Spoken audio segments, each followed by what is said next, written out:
This is the shrimp burger from Playa del Carmel Dr. Tacos. You put cheese in there, American cheese, pepper, then the shrimp around, scallion, cook it a couple of minutes, then it's ready here. You put it on top, right onto a bun, a bit of hot salsa. This is a great lunch. I am Jacques Pépin and this is Fast Food My Way.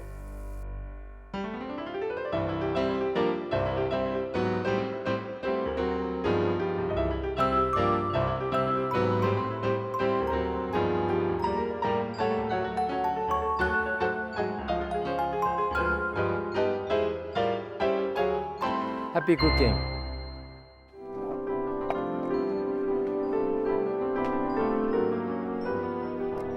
Today I'm going to cook for you a special type of cannelloni or lasagna you can do using those Wonton wrapper, you know, the kind of Chinese pasta. And it's very easy to do.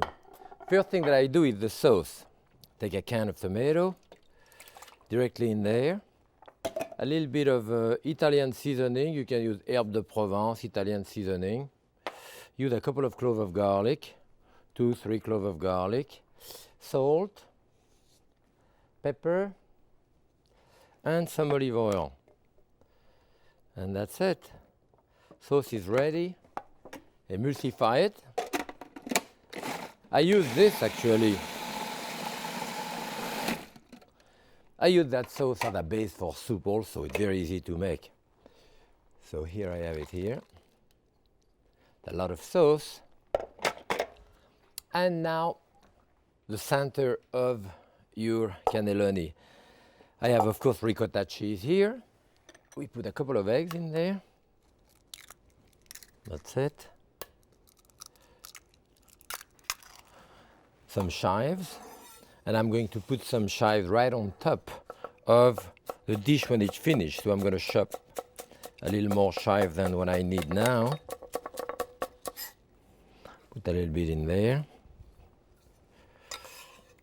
And keep some for later. And that's all you want to do here and mix it. You know, there is different type of ricotta, of course, on the market. You can buy one without fat, one normal. I like a regular ricotta. Yeah? Okay, yeah, that mixed quite well. So that really takes no time to do. So first, I put some of the sauce in the bottom here. And then, as I say, we use those. And those happen to be quite large. You know, sometimes they are thinner, it really doesn't matter. And they are quite thin, you know, and this is kind of a fresh pasta. And I can do actually a lasagna by putting this in there, a little layer of that, another one, put 5 or 6 of that, bit of sauce on top, your cheese, and you have lasagna. This is exactly what I'm doing, except I'm rolling up in the shape of cannelloni. But you can do one or the other. So here, put that in there. Do like a big cigar, you know. That's set in there. And put it sim down, you know, underneath. Again. All you have is to repeat this. About 1/3 of a cup of the mixture, you know. Those are large cannelloni, as you can see. And I have the last one here. I want to get everything left. So I did 6 large cannelloni here. That's it. You put that in there. More sauce on top. You want the sauce to go somewhere in between, you know. Spread it. The sauce should be fairly thin. Could be even a bit thinner than that. The reason is that your pasta is soft, but it will still absorb liquid, you know. So the mozzarella cheese, nice, maybe a cup of it here. A bit of Parmesan too. And that's it, we're in business. So that's going to go into the oven now.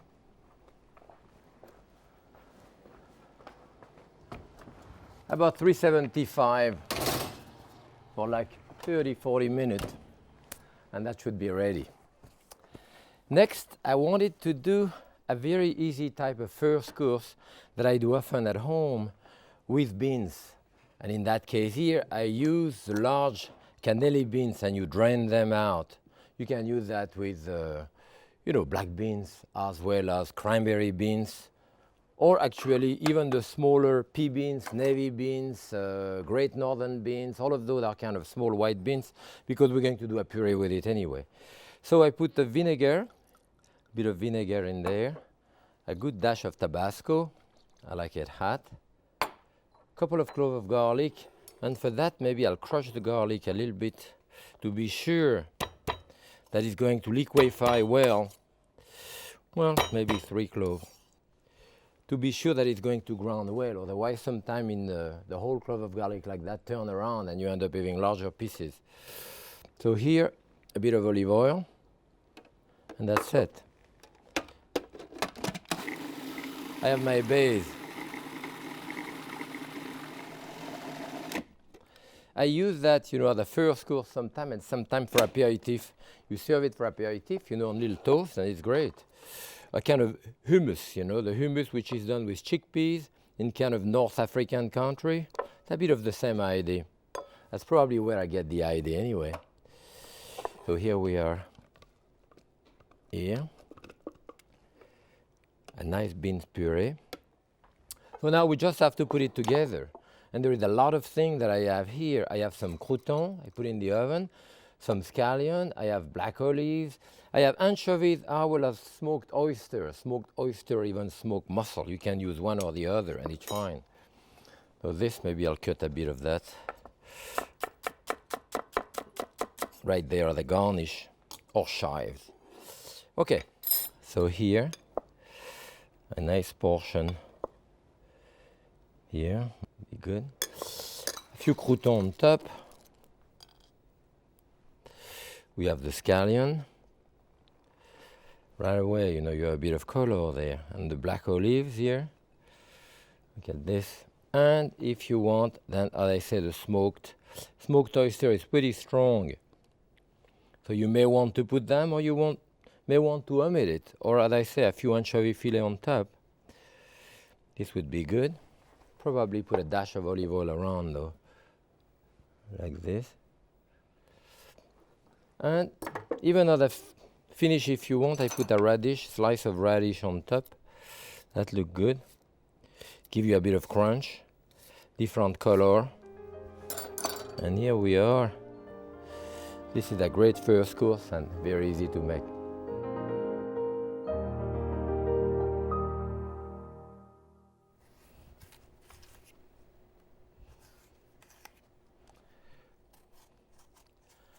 I'm going to do a little charlotte of apple with granola in it. And we cook those apples usually in a caramel. And actually I have to start my caramel here. There is different way of doing caramel. You can do a dry caramel, that is just put this into a skillet and let it turn into caramel. If you do that, however, you have to stir your sugar, otherwise it's going to burn on the outside and not be cooked inside. If you stir the sugar, however, it's probably going to make it crystallize. Crystallization is when the sugar forms into block. We call masse in France. It forms a mass. However, this is only important really when you do a sugar like to the ball stage. That is when the sugar hardens like a caramel, but it's still white. At that point, if it hardens, if it crystallizes, then you cannot use it. What I'm trying to say is that you can't really miss a caramel. If you leave it long enough, it will turn into caramel one way or the other, So, with this, it's going to take a couple of minutes, so we have time to peel the apple. Actually, you know what? Sometimes I peel the apple and sometimes I peel half of the apple and leave half of the peel in there. It gives some chewiness in that dessert and it's fine too. This is a Golden Delicious, which is really a whole-purpose apple. I love Golden Delicious. This happened to be Macintosh. If you have Macintosh, Rum Beauty, Steinman, Maccoon, or Palisand, those are soft apples which tend to break down when it's cooked. Sometimes it's important, sometimes it's not. For us, we're doing a charlotte, we're packing the apple into a little container here. So even if they are soft, doesn't really matter that much. This is, of course, Granny Smith. So Granny Smith and Pépin are going to be firm. So here, tuck the center again. Realize that the way I use my knife here, it's important, but you have to be very careful when you use your knife this way. What I do, I put my thumb right in there, and the knife goes around. And I turn, you know, in a pivot like this, to take that center out, as I do here. But it's very important to put that thumb here. People don't forget the thumb, it goes right through your hand. So put that thumb to stop the knife, the same thing on this side, you see. So this is a technique that you learn in professional kitchen, and as I said, the center is removed in the same way. So that will be cut into large dice this way. And you need about a cup and a quarter of apple per person. So here, I told you not to stir the caramel, only at the beginning a little bit, so that you know that the sugar is mixed with the water. So you keep it uncovered, and you have to cook it probably another couple of minutes or so. You can see that the outside of the caramel, has a yellow color, which is a caramel color. Caramel is indicated by a color. At that point, I can stir it. I told you not to stir it, but by the time it gets to the caramel stage, it passes the level of crystallization. So you can stir it at that point, nothing will happen. So again, you can have it as dark as you want. This is it's a light caramel, you know, another 10-15 seconds, it gets darker and darker. And it depends on your own taste. I think it's about fine here. So I'm going to put a couple of tablespoons of butter, which goes in our recipe. Here, directly in our caramel, it will melt. With a beautiful color here. And my apple.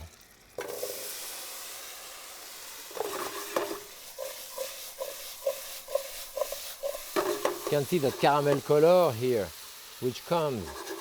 And now I have no danger of, burning the caramel, because now a lot of juice are going to come out of the apple. And in fact, what you have to do, you cover it.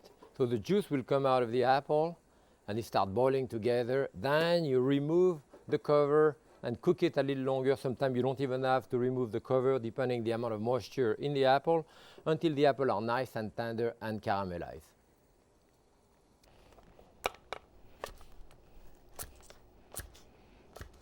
I want to check on my apple. You see, the apples are fine now. And what you want to do when they are, I can see that they are soft now, and the juice is caramelized. So what we do in that recipe, I finish it up with some granola, pecan granola. Any type of granola that you have, that will eat a little bit of the moisture there. This is it. And that's basically it. Before we put it in the timbales. So the mixture is basically ready. You can actually use this as a brunch, or even as a nice breakfast, on a Sunday, like for Mother's Day or Father's Day, you want to do something nice, or for a birthday. And what I do here is kind of crouton to fill up on top of those molds. We're going to put it in those molds. You can use a container, something, actually you can cut it with this, any of those. Sometimes it's fine enough, sometimes it doesn't cut enough, but it gives you the mark of it. And you can trim it a little bit after. So here we are. I have different sizes. This is your regular Pyrex bowl. This is another one. You can have little of those. It doesn't really matter. You're going to unmold it anyway. So let's see. Divide it into 4 things like this. See, the caramel now is really sticking to the apple, which is what you want. All right. A little more on that one. You don't have to worry whether they are nice and flat, because what we'll do, we're going to press this with the bread. So, what I like to do is to put a little bit of butter on that bread and keep it butter side up, like this. So that you can do ahead, of course. You can even have that done the day. That's how I made a mistake. So I have butter on each side. That will be even better. I think that Julia would be proud of me using that amount of butter. Yeah, this way. And even for a nice caramelization on top, you know, you can even put even a little bit of sugar on top of this, you know. Okay. That's ready to go into the oven. As I said, you can do that ahead. It's great. I want to check on my pasta. Oop. The pasta is ready here.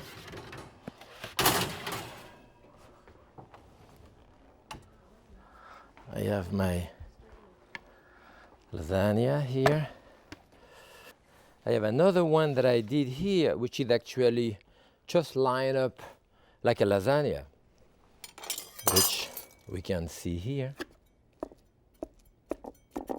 You would cut that in 4 pieces, like I'm going to cut the other one. Looks good. A lot of cheese. I know Claude is going to like that recipe. If there is cheese in it, he loves the recipe. So here, your lasagna would probably actually be easier, I guess, to serve. Even it's nice and soft, you know, with the ricotta. It's good. And this one is my cannelloni. Now I have to find out where they are separated. I've lost. Oh, here they are. Here. And I have those large cannelloni. Probably going to make a mess out of it. No, lift them up this way. Here. Well, one way or the other, it's about the same idea whether you do them flat or whether you do them, you know, piled up like the lasagna. Maybe a bit of chive on top just for color. This is really home cooking, my style, and you're going to like it.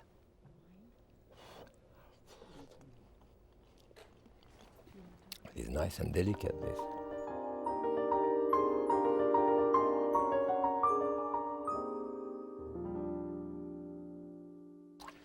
My father used to put parsley in all of his salad. He used to put parsley on his steak, on his vegetable.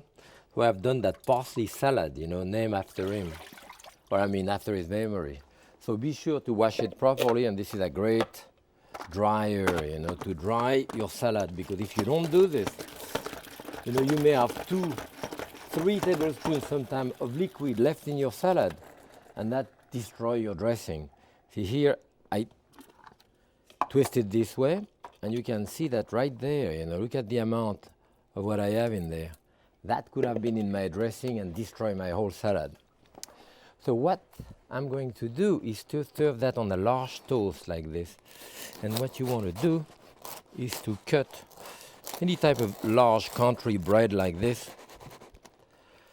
I do a large slice of this, like this one. This is about 10 inch, 8-9 inch across. See what you do here, you turn the bread as you go around. You do the same thing with a cake, you know, and then you're back at the place where you started, and then you can do the center, you know. And this, what I do, a little bit of oil on top of that. You put that in a 400-degree oven and have it nice and roasted to put at the base for the salad. You know, this is the one that I have here. Those are nice and roasted. So, not only the parsley we put in it, but carrot. So about a cup and a half of grated carrot. My friend Gloria Zimmerman does that salad all the time. And actually, most of the recipe I stole from her, you know. I'm a recipe stealer. So I should have about plenty carrot in there. Then I'm going to put a can of anchovy fillet. Put the oil in there. Cut those in 2 or 3 pieces. You can break it in there. That's it. The rest of the oil. And the parsley. In there I have about 4 cups, at least 4 cups, maybe even a bit more of parsley. So the salt on top of it, and you know what, you want to do that salad a little bit ahead. That parsley is quite tough. I mean, this is, as you see, so-called Italian parsley or flat parsley instead of the curly parsley. And this is kind of tough, and it takes a little bit of a while to soften, you know. So that's what we have. So that's a very assertive salad. We have anchovy fillet, we have a lot of ground pepper, salt, this, and garlic we're going to put on top. Now look at that garlic. This is the big elephant garlic. And sometimes I use it in those salads because it's kind of mild, you know. It's kind of mild. And I like the flake that it does. So you want to remove the shell here, like a regular clove of garlic. If you see it a bit damaged, here, trim it. Those are really very large. I mean, sometimes I use them, but I rarely saw those as big as that one. With the vegetable peeler again, it's great. Work fine. About a third of a cup, and as I said, those are quite mild. I use those flakes also. I saute it in olive oil sometimes to put it on top of like a fish, thing like that. Or even in a salad, you know, you fry it. It's good. So my olive oil now, and you could put some. You could put some vinegar in it, but with the anchovy and all that, the garlic is strong enough, so I leave it at that. I mix this. I keep that salad 2-3 days, you know, as I say, it's softened. We serve it on toast. Okay. And then I serve that on the toast. I have that large toast here. So what you want to do, what I like to do is really actually cut that in for 4 people. I cut that in 4, put it back on my plate so that, right there, so that it's easier to cut it before than after. So we put the salad right on top of it. Here we are.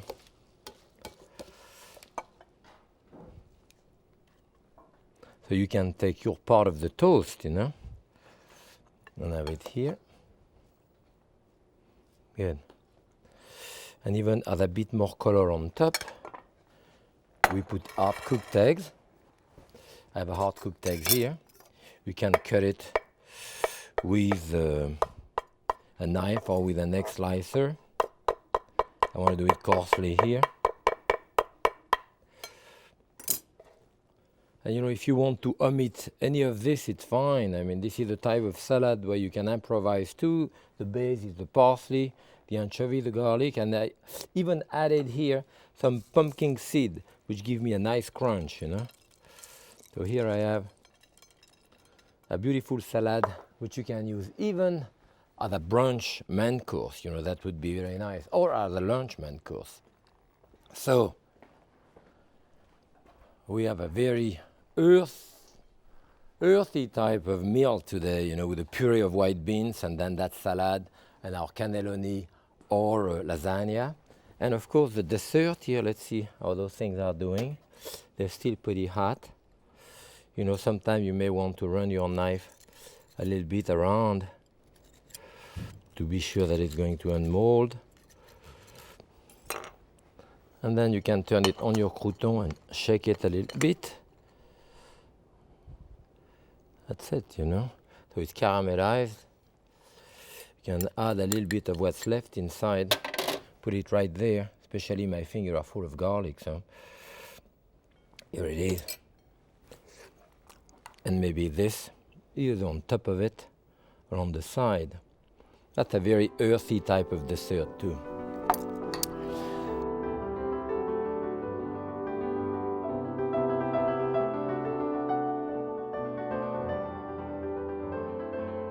And with this we need a glass of wine.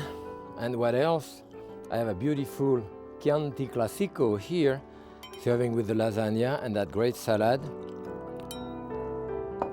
Thank you for spending time in my kitchen with me, and happy cooking.